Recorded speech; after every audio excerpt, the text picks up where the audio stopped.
Hello and welcome to the channel. I'm Simon, this is Brett. Oh, and this Nobody can see that. is Super Bear. And it's waving. Nobody can see that, I think it was too high. Okay. Super Bear's too high then. And it's too low. Okay. If he's that way inclined, say no more. Anyway, Brett, what are some of the best movies from the 1980s? Ghostbusters. Okay, any others? Back to the Future. Yeah.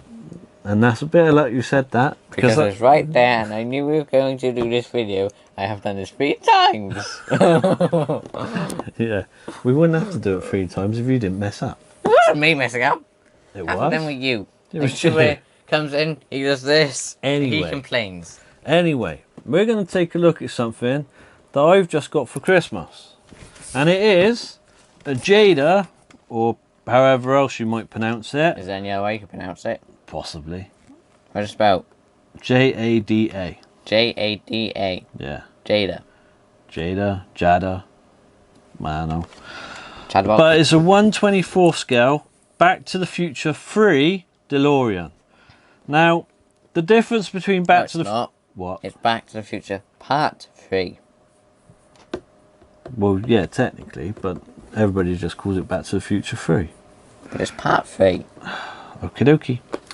So, it's a nice model, and it has a feature on it where you press a little button and the lights up.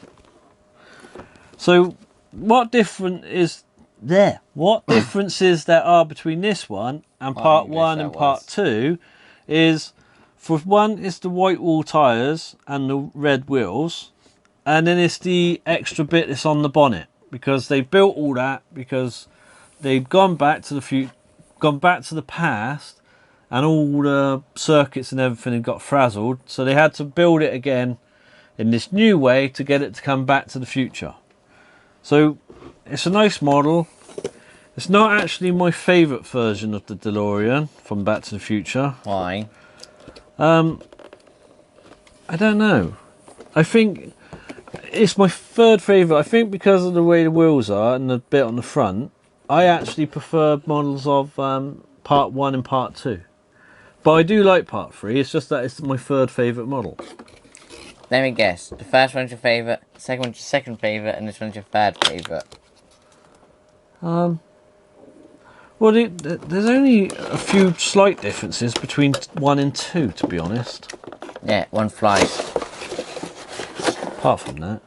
So, if I pull it out of here, I'm not going to take it off of this due to the fact that... Resale value. No, it actually needs screws, which I haven't got a screwdriver on me. But also, I'm going to be displaying it in the box. Pass me a pair of scissors, though, because I will do one thing. And there's no point of resale value, because I'm not selling it, am I? It's a Christmas present. Snip! Right, take that back. Where'd that go? Right, so we'll pull this away from there. And then we'll take a good look at the model. Now, on here, like I said before, you've got the extra attachments, I can't speak today, attachments on the front, which is from the third movie. And then you've also got Mr. Fusion, which turned up in the second movie because it had a conversion, so they had one on like recycled rubbish and stuff like that, instead of plutonium, which was very difficult to get. And you've got the doors. Oh, that's a nice little action there. That's quite... I've had models before where these doors are quite loose, but these are quite stiff and open up and stay up quite nicely. And I like the colour on this. And now it can fly.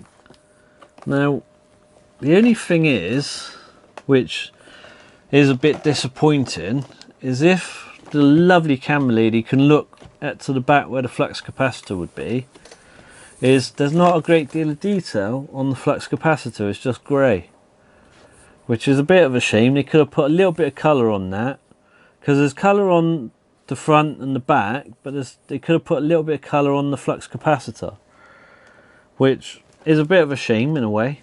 Did you get a close up? Sort of. As best you can. You can't really see it that well because it is just grey in there. Should we get a torch? We ain't got one. Oh, hang on, yeah, that magnifying glass will do. I'll put a torch into it, just in there.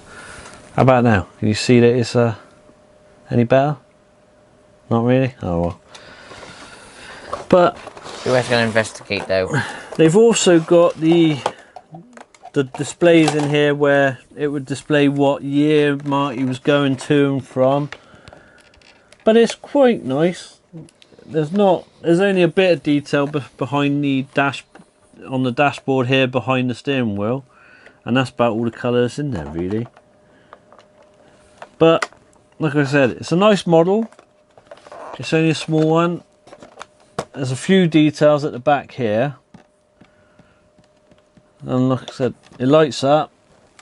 Now what is a shame is that these do light up. It would have been nice if the flux capacitor would light up on this as well, but unfortunately it doesn't, which I might be slightly spoiled in a way. Yes. Because on our other channel we just looked at a Playmobil model which does have a flux capacitor that lights up, and it's got some really nice details to it. Move the bear back. But this is a nice model nonetheless, and it's going to go on my shelf somewhere. Yeah, as soon as you work out a place. As soon as I work out Maybe where, clearing yeah. outside the Batmobiles might help. No. But Take if them you... to charity. No. If I did, that would actually be a good idea. No, I wouldn't. Yeah, it would. Shut up. If you like this and you want to see some more, because we actually have from, I believe I got it in the 1990s, we're going to be showing a model of a 1/18th scale DeLorean that is not actually based on the movie. It's just an original DeLorean, which I've never actually taken a real close look at. So we're going to take a close look at it together. But if you want to see some more of my model collection, and hopefully we'll be doing some other things on the channel, then please subscribe to the channel. But for now, thank you very much for watching, and we'll see you next time. Bye bye. Right, he's waving. And our superhero's now going to be on a quest For what? to find the DeLorean that he can drive.